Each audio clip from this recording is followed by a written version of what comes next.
Ladies and gentlemen, it's time for you to take your seats. The show is about to begin. Musical lyrical lingo. Every episode a new bingo. Laugh and sing, go with the flow. Tune in as the memories grow.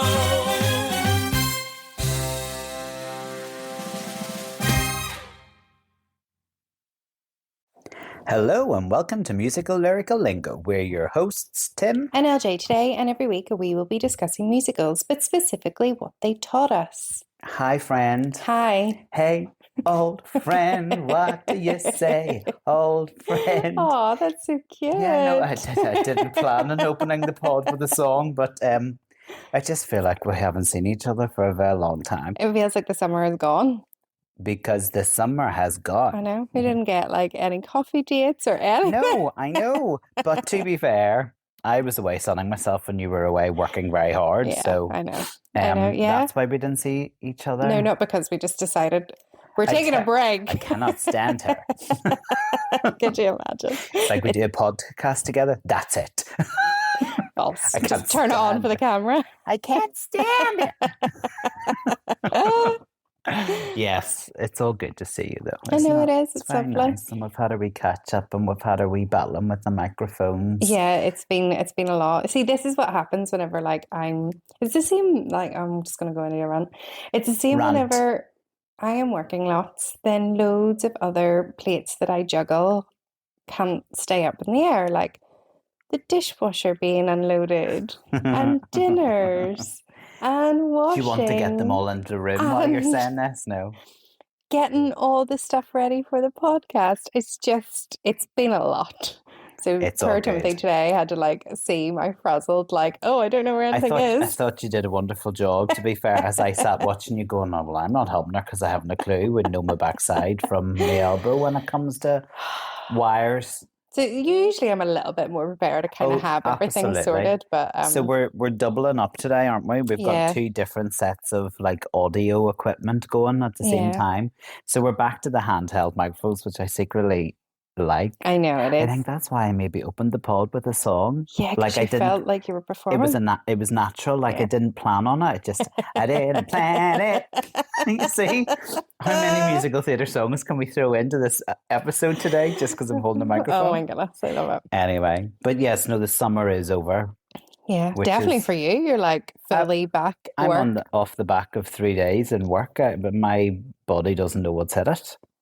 That's 10-ton truck. You'll really enjoy this weekend. Yeah. Because then I suppose this is the last couple of weekends you have of having 2 days off in a row. That's true. That is very true. Yeah, you're right. You enjoy it. Life's just tough, isn't it? It's so difficult. How do we cope? How do we keep going? I know. Anyway, and thank you to our listeners. I feel like they've been very patient with me. I'm going to take this on my shoulders because I'm the one that's been in pain this season. It's is there an episode tomorrow? Oh no, there's not. Oh, there is. So we know it's a bit ad hoc. Yeah. It will normal. Yeah. What is that? Normal. I know, we need to get that saying right because we never say it right. Normal program resumes. Is that something like that? Scheduling. I don't know. Yeah. Maybe it's something we've It'll come back into a routine of knowing what's actually going on. Yeah. Now today I might not actually know what's going on, to be honest, because I feel a wee bit dumbfounded. Okay. Just because I've had to get up early and go to work and concentrate and talk to people. So shall we do our musical theatre news to get us into it? The musical theatre news might be a little bit out of date, but sure, hey ho, we'll give it a go, right? But you know what is out of date? Your jingle, so let's play Don't forget it. So, whilst we were on our hollybobs, or you were working up a sweat, a lot has happened in the world of musical theatre. Like what? And I don't want to be a Debbie Downer. Okay. No offense to any Debbies out there listening. Yeah. But there's been quite a lot of controversial, not necessarily positive news that has come. So we've had 2 withdrawals in a matter of months, weeks. Yeah. A couple of weeks adding up onto a month. The first one was that Ariana Grande announced that she had withdrawn from Sunday in the park with George. Yeah. Which at the time when she announced it, everybody went a bit crazy over. That And it's she like, was is in she it. okay? Is she all right? Oh, you And mean it's like, crazy that yeah. she resigned? So it was due to open next year, 2027. So the production confirmed in a statement following the announcement from Ariana Grande's team, Empire Street Productions, can confirm that she has decided to step back from Sunday in the Park with George. We know this cannot have been an easy decision, and she makes it with our complete understanding and support. We wish her nothing but the best. The production will open in the Barbican in the summer of 2027 as planned, and casting will be announced in due course. So a representative for Grande said in a statement, and then she did go on to release her own statement, but at time of planning of writing my notes, I didn't have her statement in. So Ariana will be taking a step back from visibility after she completes her Eternal Sunshine tour. She looks forward to finishing the tour and ending it on a high note, both healthily and happily, and then taking a much-deserved break from public-facing work and appearances, which have led to endless ongoing public scrutiny. Yeah. Discuss, Lauren. I was looking forward to discussing this with you. Your thoughts? Yeah, well, I think she's probably due it. Like, I mean, Wicked Part 1, Wicked Part 2, that was a massive media junket, their press junket that they had to do for both those films. Obviously, the film took a lot out of her as well because she prepped loads for it. She is a pop star at the end of the day. She's still releasing music and she is on this massive tour. So yeah, and she gets a huge amount of social media attention. Backlash, yeah. Just from anything she does, everything is scrutinized, everything is looked at. So, and mainly as well because she was a child actor and it has been in the media spotlight for life. From such a young age. People feel like they have the right to comment on her. So I suppose the reaction then wasn't unexpected in that everybody then goes from 0 to 100 going, is she okay? Is she sick? Is she having a break? Yeah, it makes sense. Yeah, I think you're right. I think she's just due a bit of downtime. And also part of it, I felt that it was a protection thing, also for the production. Because whenever she was originally announced, there was a whole load of backlash being like, oh, great, real musical theatre fans aren't going to be able to get a ticket because it'll be all Ariana Grande. And it's a fair comment. So I could be that as well. She's actually going to just protect the piece. So the question is, obviously Jonathan Bailey is still signed up. Who do you cast to replace Ariana? I'm not sure because I originally thought that she was in it. Not an unusual choice, but I think because I still see her as like a little girl. Yeah. So I don't know. I don't know who. I know. I'm not sure either. That's why I asked you. Yeah, I feel like we've got Jonathan Bailey. We know that he's musical theatre. Not that Ariana Grande isn't. She obviously has proven and has. Some, yeah. But I mean, I think we can just go back to a musical theatre. Star. Maybe our listeners can let us know who they would cast in Sunday in the Park with George. Yeah. They might come. I think it needs to be somebody that aligns ages to, with Jonathan. So there's a few names that I could think of, but I think they're maybe too old for it when playing opposite him. Yeah. So there you go. So I was gagging to have a wee chat with you about it because you're always so good with your thoughts and your opinions. The second withdrawal that I talked about at the beginning of the pod, because there was two in really quick succession to each other. This all happened when I was on holiday, sunning myself in Tuscany. I couldn't cope with the musical theatre news. I was like, what? It's like, what's going to happen tomorrow while I'm lying by the beach? Who's pulled out? So, Boy George withdrew from Jesus Christ Superstar at the London Palladium. So the singer, he had been cast as one of those, rotating role of King Herod, where there's like 8 different people. And it was his personal management's decision for him to step aside. So the announcement was made by his manager, Paul Kemsley, via social media, and the statement read, "After careful consideration, I've decided in my capacity as Boy George's manager that he will no longer appear in Jesus Christ Superstar at the London Palladium. The decision was made with the utmost respect for the producers." They were all very polite, these messages, weren't they? "The creative team and the entire company, we are grateful for the professionalism and understanding that they have shown throughout and sincerely wish everyone involved every success with the production." Now, Boy George had recently released a single, "We Will Dance Again," voicing support for Israel's military action in Palestine. We don't tend to go political on this pod, so we're not going to delve into that unless it's a musical. That is. So at that time, the current Herod, Richard Armitage, covered Boy George's performances, and now, as of last week, I think, at time of recording, Leighton Williams has taken over. So, yeah. Okay, so this is my theory on that. Okay. I did think that out of the 8 that are being King Herod or were in the lineup, that Boy George was the weakest.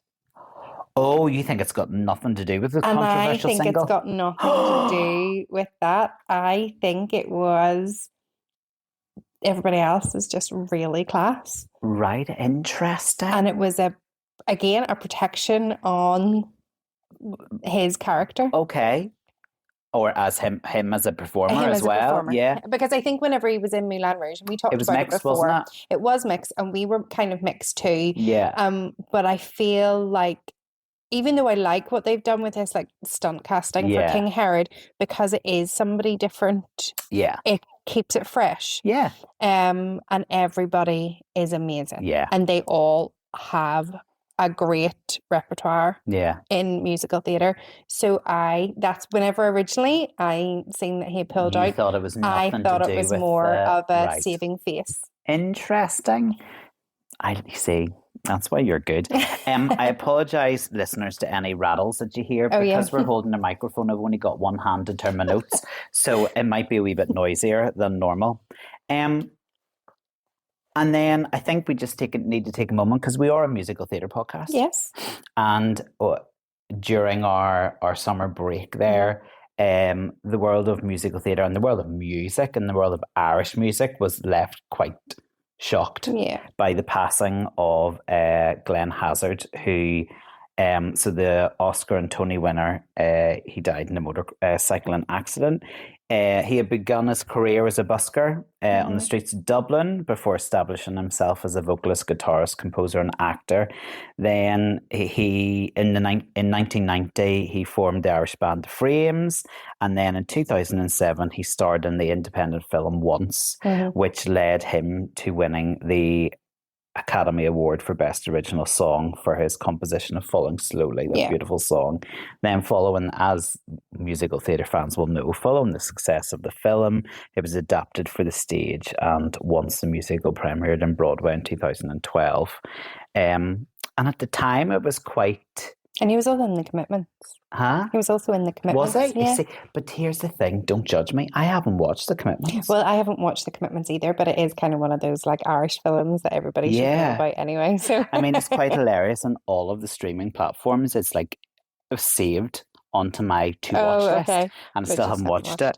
Yeah. But I remember at the time when Once, and obviously we've had friends of the pod, Ali and Jen on, it was quite, because all of the cast played their own instruments. It was such a big thing. It won 8 Tony Awards, including Best Musical, and received a Grammy Award for the Best Musical Theatre Album that year.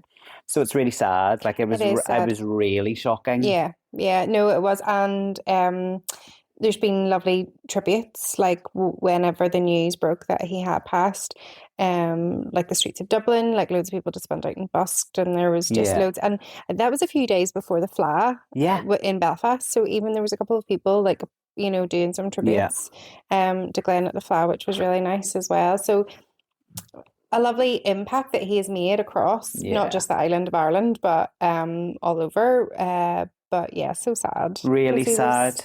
Still super young too, so last news, we've talked about this musical already on the pod and in my musical theatre news. All right. We haven't actually covered it as a musical yet. Let's talk Burlesque the musical again, shall we? Uh-huh. This show has had quite, in its short history, it's had quite the roller coaster, hasn't it? I feel like a show could be made about it. You just wonder what on earth's going on. Yeah. So the show had been due to run in the new 550-seat Arts at the Marble Arch Theatre. And we talked about, all the new theatres that were popping up in London, following 2 engagements at the Manchester and then a season in Glasgow, as well as then its sold out limited season at the Savoy Theatre when it eventually got there. And it did well once it got there. However, previews for this new production of it were supposed to begin on Saturday the 12th of September, but it has now been confirmed that the show will not open at the Arts at Marble Arch, with a new venue, and the 2027 dates are still to be now confirmed. Yeah. At the same time, a second production that was due to launch a UK tour, it was then also delayed. Yeah. It's delayed its opening by a month. Now, this news is a bit old. Yeah. Did it open? I still don't think. I think it's happened. I do think the tour is happening, but I don't know. I don't know where it's at. Yeah. The statement from the producers said it is absolutely a postponement. I thought this was hilarious. It is absolutely a postponement, not a cancellation. Yeah. This is about the new West End production of it. We are already exploring opportunities for a major London return in 2027 and look forward to announcing our future West End home in due course. This is a strategic decision designed to ensure the production returns to London exactly as we want it to, with all the fabulosity, is that a word? Concert-like experiential quality, sound design, and razzle-dazzle that our audiences deserve. Well, pull my big toe. Like, if ever you're covering something up, the last 3 lines of that statement say it. You can take your razzle-dazzle and go and sort out your you know what. It's another chapter in this turbulent history of this show, following its rocky beginnings. And then, a couple of weeks ago, the touring branch of the Broadcasting Entertainment Communications and Theatre Union, BECTU. Ooh. I just realised I put the abbreviation in. I should have just said BECTU, shouldn't I? They published an Instagram story asking for any members involved in the production to get in touch ASAP. Somebody either is very difficult to work with, or somebody has spent too much money. Okay. Do you know we need a new feature on this show? Lauren says. I bring to you current musical theatre affairs, and you have your say. I love it. Because it's priceless. Yeah. Yeah. Do you know what? I just don't know I don't understand it. Yeah, it's... And they had good people. Cassidy Jensen was signed up to play Cher's role. It's a good story. It's been proven that it can be a musical. There's just obviously something. So weird. It is odd. So do you know what? I've also got to the stage now where I don't want to read about Burlesque the musical in just news either do it anymore. or don't do it. Yeah. Do you know what I mean? Yeah. Because they're taking the mick now. I think so. It does somewhere. It does feel like there's something going on anyway. Yeah. I felt like my musical theatre news was a bit of a nag today. No, it's all good. Was that good? Yeah, all good. Okay, thank you for that. You can always just go back and listen to the jingle again, still obsessed. Shall we move on to our musical of the week then? So when we agreed on this many months ago, we were like, let's do a summer musical. And we're not doing Summer Holiday because I can't be listening to Cliff Richard for more than half an hour. No offence. Mistletoe and wine and all that. Yeah. So what summer? There's not very many summer musicals we discovered as well. Yeah, and like even with this one, you probably wouldn't say it's a summer musical, It's but got it's just sunshine it's vibes. sunshine vibes, Right. Absolutely. It's like Party vibes. party vibes. What did we go for, Lauren? We went for at the Copacabana. Music and passion. We're always the fashion at the Copa. She fell in love. See, you put a mic in her hands and it's karaoke. How about you dance? Okay, stop, because everyone's now turned off. We've ruined it there. Yeah. We have. So Copacabana. Copacabana, like, and a great one for the summer, even though it's like nearly the end of the summer. A great one if you imagine you're on Copacabana Beach, I suppose. Absolutely, Yeah. absolutely. This is a 1994 musical by Barry Manilow. Lyrics were by Bruce Sussman.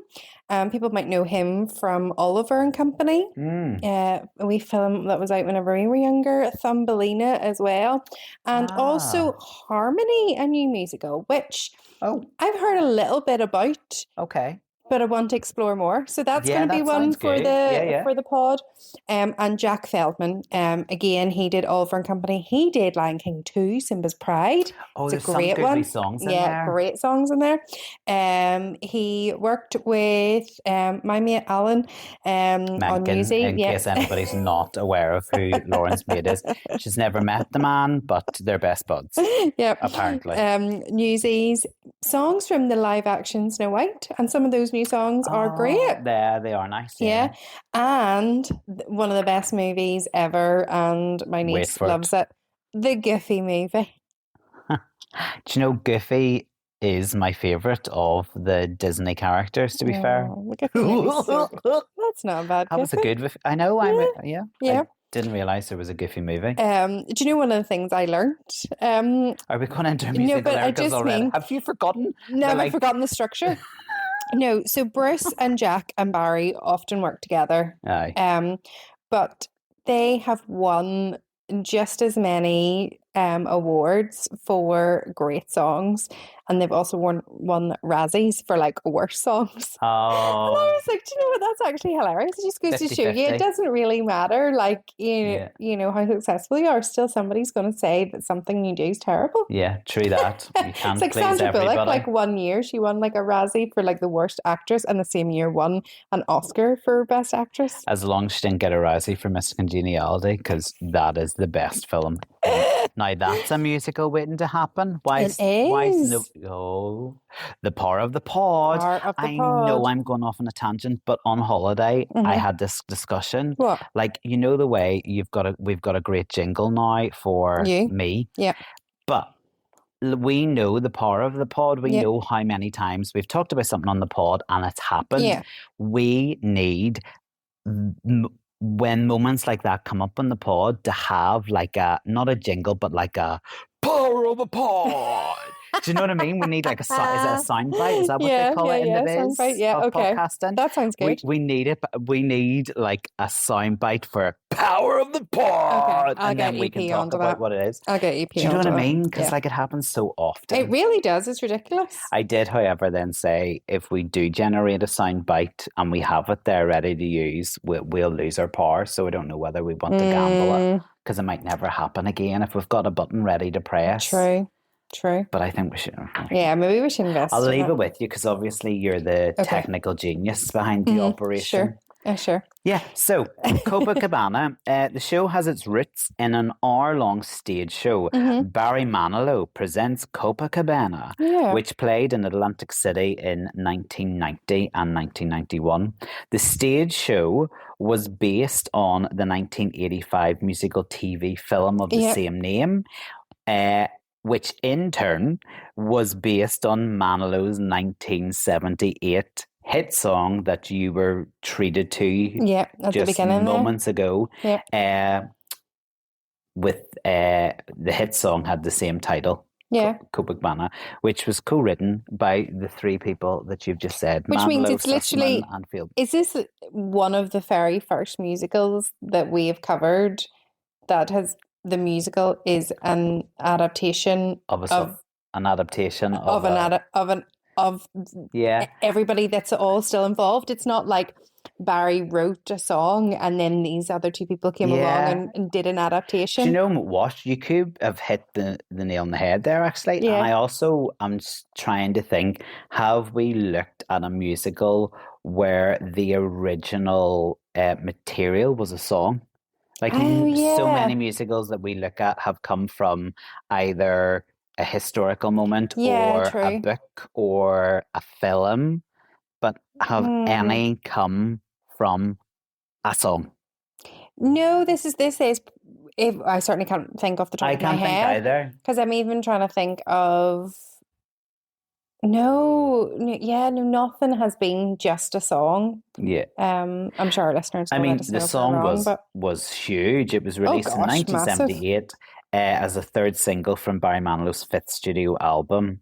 The same year, Copacabana appeared in the soundtrack album of the film Foul Play. Did you know that? I did not know that. The song was inspired by a conversation between Manilow and Sussman at the Copacabana Hotel in Rio de Janeiro when they discussed whether there had ever been a song called Copacabana. Yeah. After returning to the US, Manilow, who in the 1960s had been a regular visitor to the Copacabana nightclub in New York City, suggested that Sussman and Feldman write the lyrics to a story song for him. They did so, and Manilow supplied the music. Yeah. Yeah. I was surprised that it was first premiered in the UK in 1994 because I thought it would have been America would have beaten that up first, but it actually it only had a US tour in the 2000, and then it was 2009 US regional, and then again we went back to the UK in 2014 for a UK tour, and it again hasn't been done. Another musical that like people know of, Copacabana, probably because of the song, but people know of the musical as well. But it's not been around. Or hasn't had loads and loads and loads of productions. It's kind of I think the world is ready for a revival. Yeah, you know, whenever I was like listening to the album, I forgot that there was the songs were in Copacabana. Yeah.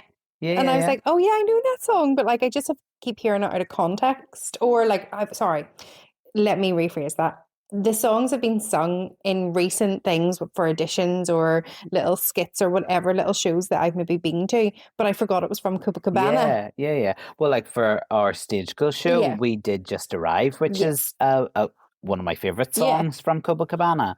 Yeah. And like even I Caramba, you think it's like you would hear I Caramba, but you don't necessarily link it to this musical. And Man Wanted as well. Yeah. You know, like I always forget that it is from Copacabana. Yeah. But anyway. Listen, I mean, I think they did a great job with the soundtrack, like the music in this. It is catchy and it is upbeat and entertaining. Lola Falana actually inspired the song's famous lyric. Her name was Lola. She was a showgirl. Okay. Did not know that. So the song's lyrics call the Copacabana nightclub the hottest spot north of Havana. So the story kind of revolves around and focuses on Lola, a Copacabana showgirl, and her sweetheart Tony, a bartender at the nightclub. One night, the ostentatiously wealthy man named Rico takes a fancy for Lola, but Tony intervenes and Rico becomes aggressive. An ensuing brawl ends in a gun being fired. Although it is initially unclear who shot who, it soon becomes apparent that Tony has died. Yeah. There we go. There we go. And the musical's nice because it's like a wee flashback. It's like whenever it starts, it's not what you think it's gonna be. So and he's writing. It's almost like a show within a show, isn't it? He's writing the story of Lola. Yeah, he's writing it all, and then there's kind of that ends like the Copacabana sort of section ends, and then it's back into real life, and then he has this like new love for his wife, and it's really nice. Like it's a lovely wee musical. Yeah, absolutely. And like you said, it is probably definitely due a revival, or let's get some more Amdrams doing it, or let's get like more people interested in it. Go listen to it. Absolutely. Shall we move on then? Yeah, to our actual musical To our lyrical actual lingos. musical lyrical lingos, because as you say, it doesn't have an overly complex and extensive like previous production history. Do you know what I mean? Yeah. So, shall we get into it? Our musical lyrical lingo. You go first. Okay, so in Dancing Fool, Dancing Fool. they mention a calf Europa. Now, Yeah. I'm going to explain what happens whenever you do research and you think that the internet can tell you everything. Also, this is just a blunder for Lauren. So this is going to be good, folks. I know it. Sorry, I feel very bad, like turning my pages you're here. Fine, you're fine. I'm also go, trying to like make sure that we sound okay, so I keep touching my ear. I searched Cafe Europa. Okay, even though it says Cafe Europa, but obviously it's cafe, right? It's Cafe Europa. And the little internet search brought me to and told me information about the 1996 Famous Essays collection. But at this point, I was like, oh, this must be what they were talking about. And I was like, no, this musical was 1994. So if these essays weren't written until 2 years later, that couldn't work. And the Cafe Europa is what life is like after communism. And I was like, yeah, this is definitely a connection. Stop it, Laura. Real, bless That's you. how tired I was whenever I was like actually getting down to do the writing of the research. Well, but if anybody's interested, those famous essays are by Slovenka. For goodness sake, Lauren.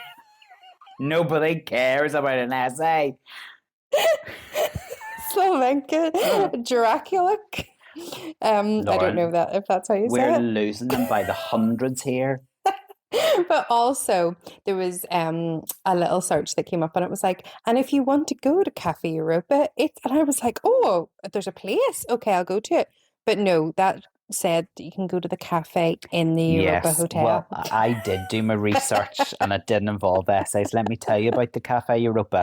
It does not refer to a specific real world establishment, but is in fact a fictional generic representation of a high society European style sidewalk cafe or quiet lounge. Yeah. By saying some prefer, in the song it says some prefer the Cafe Europa.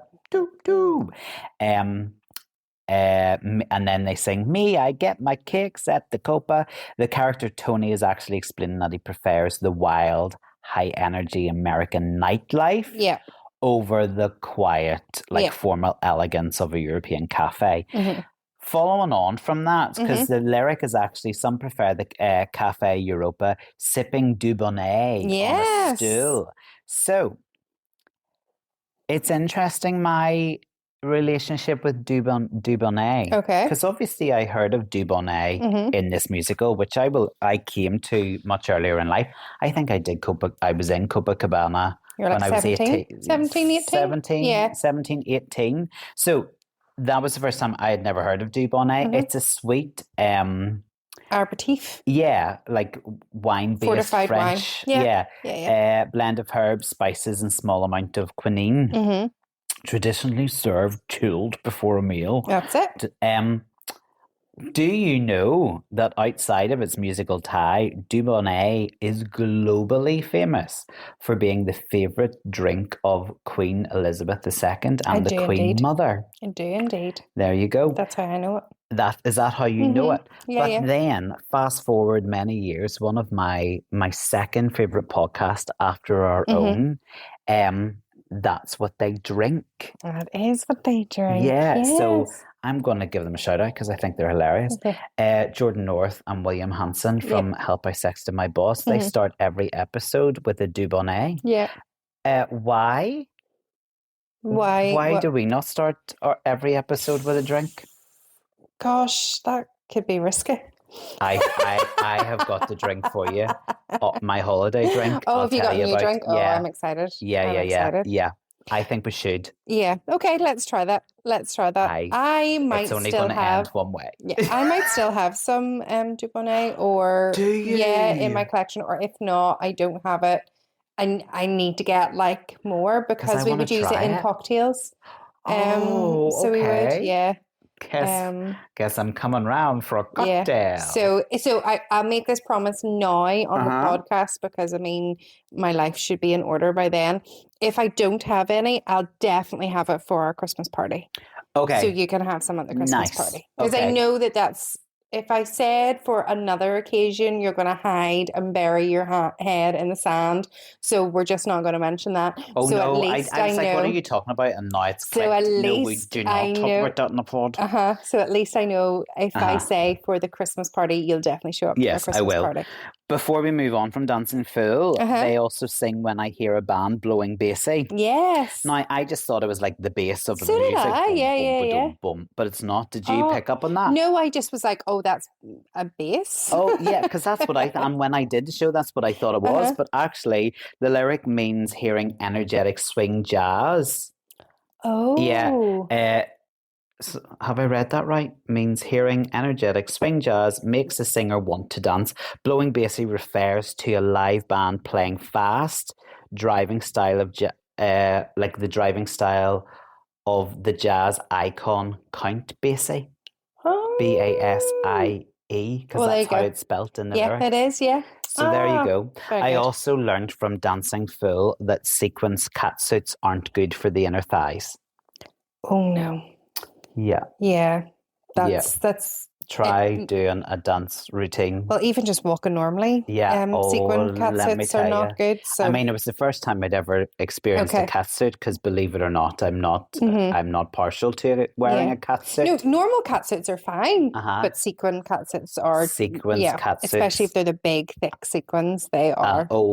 My inner thighs were cut to shreds. Yeah, I'm sure they were. Yeah, I'm sure they were. But you suffer for your art, Lauren, so we just get on with it. Any other? Not in Dancing Fool, but in Man Wanted, they mention Lord Taylor.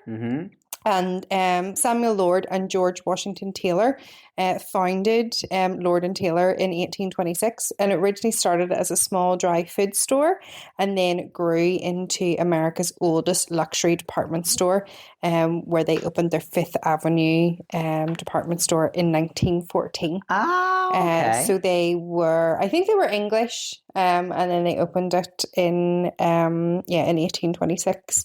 But she claims that she doesn't want anybody to go there. She wants somebody who Peter Pan. She wants somebody a wee bit like ready to play, rough and ready, and so she doesn't want somebody that's gone and got luxury goods from Lord and Taylor.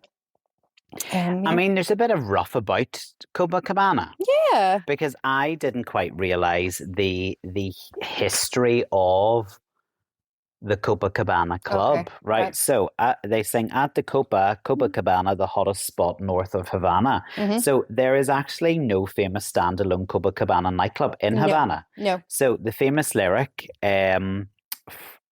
it refers to the legendary New York City nightclub. Yes. In Havana itself, the actual oceanfront venue is the Hotel Copacabana, which features a relaxed bar and lounge rather than a major mega nightclub. Now, the Copacabana, named after Copacabana Beach in Rio de Janeiro, opened on the 10th of November 1940 at 10 East 60th Street in New York City.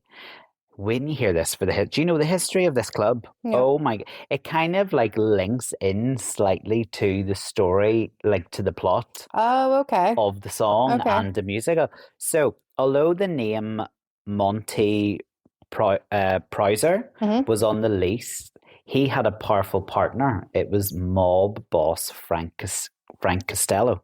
Oh. So Pozzer was a native Englishman, was a well-connected nightclub owner and press agent whose various clients included Walt Disney and the Ziegfeld Follies. Okay, Costello put Jules Podell on the scene to look after his interests. Podell had a police record and wouldn't have been an acceptable front man for the business. Okay, yeah. And indeed, the club faced tax problems and racketeering investigation in 1944. However, by 1948, such pressure had lessened.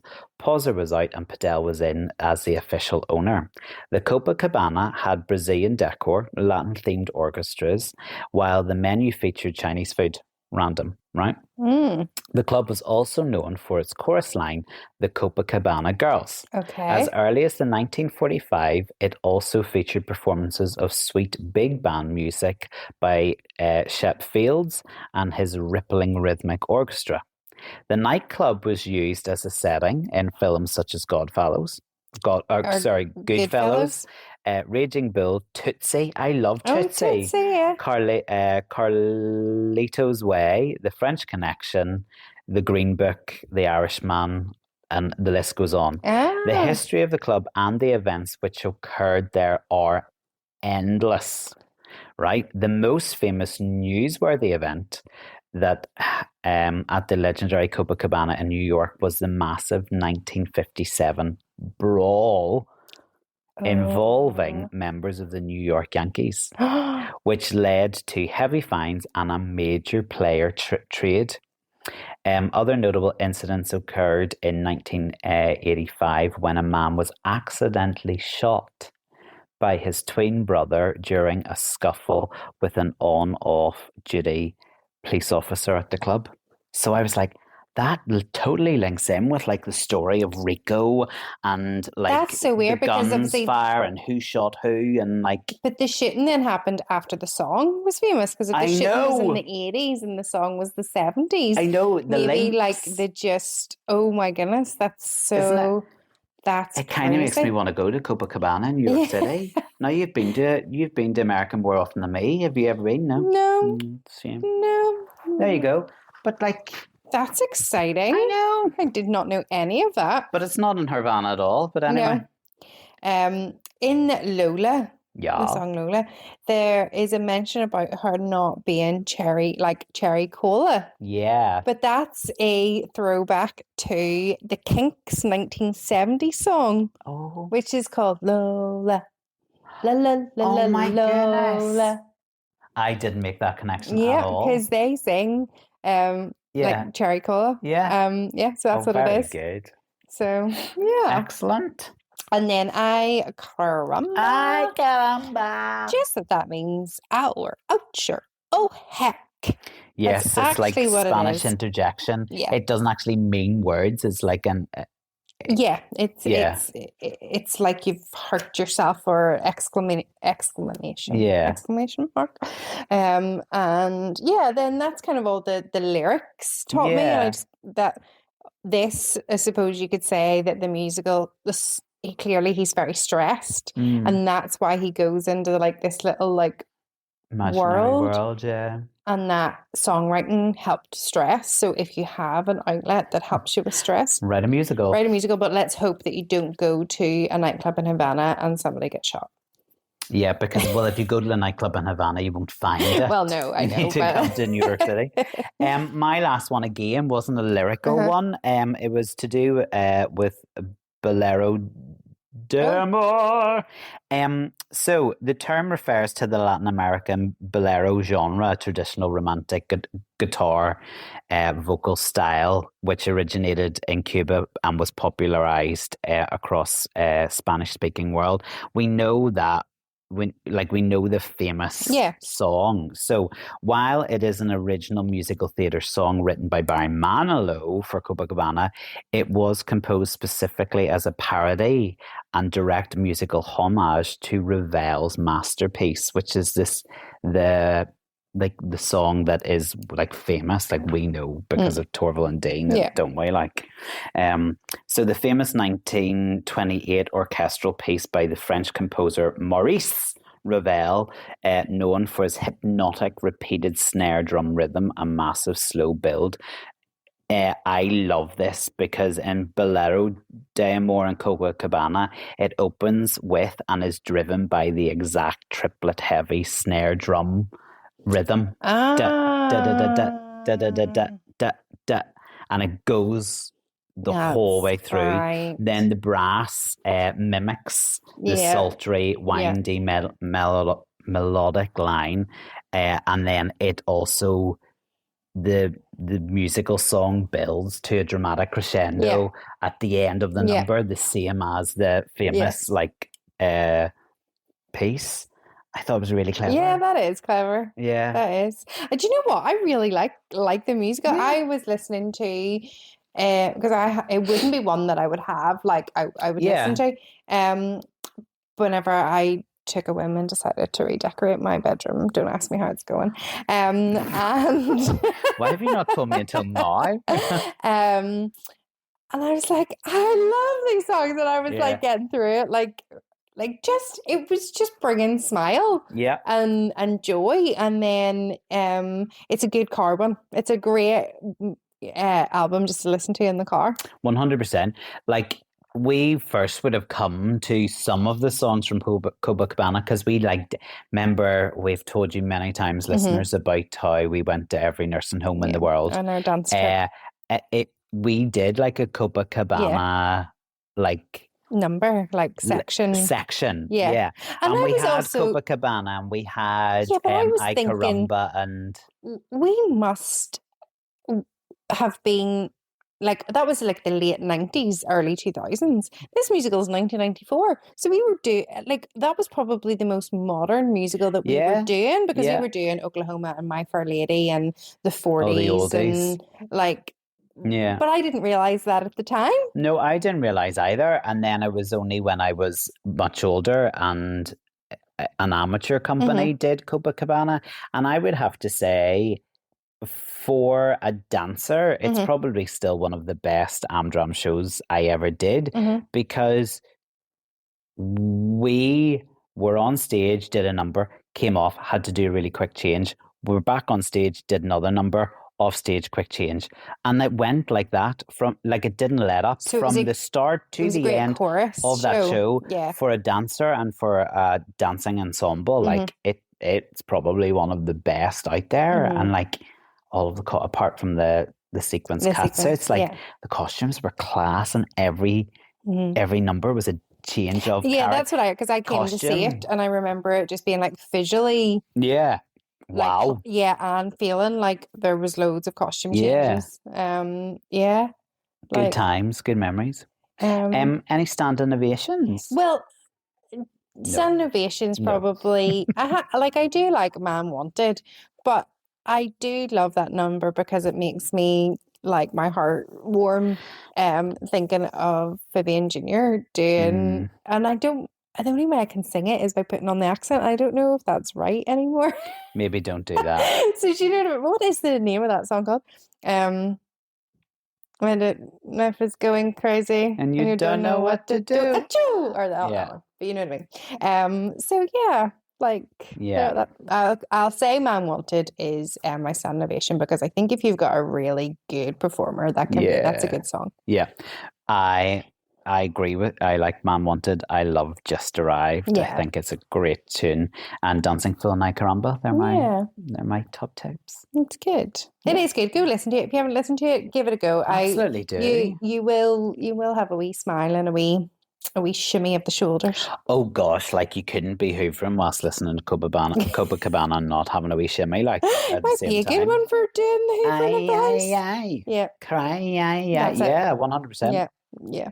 That was good. I'm glad you suggested that as our summer well, I mean, episode. we were struggling. Like, if anybody can think of any other summer musicals, that let us know, so we've got something in the pipeline for next year. Yeah, please do. Or we'll end up doing Frozen 2 or something. Do you know what I mean? Like, that was lovely. I feel like I haven't been away. I know. Right? Come back next week. Next week is fun. It is a fun one next week. Yeah. We have done our challenge again. Yeah. This is where we give each other a selection of musicals, some lesser known musicals, and we have to pick one to explore.